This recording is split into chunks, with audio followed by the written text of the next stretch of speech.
Hello everyone, in this quick video I'm going to show you how you can easily create a Spotify account into your mobile.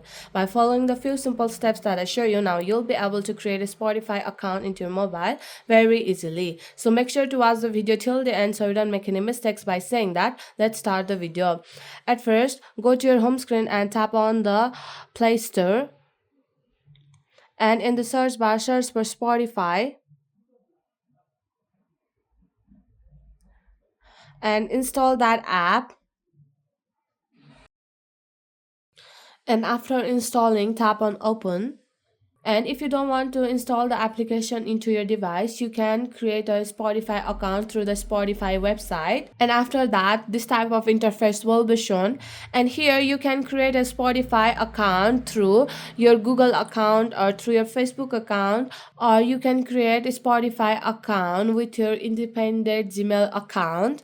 But I do recommend to create an account with your Google account because it will be quicker and faster.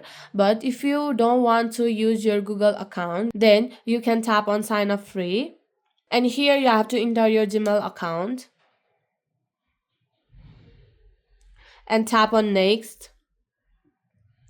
And here you have to create a password that you will remember and tap on next.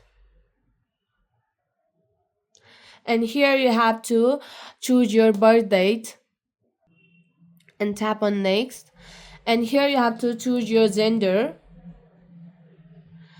And here you have to agree on all the terms and conditions. Then you'll be able to create a Spotify account. So my friend, that's it. If you find this video helpful, even 1%, consider subscribing and leave a like. I'll be back with another problem solving video like this. Thanks for watching.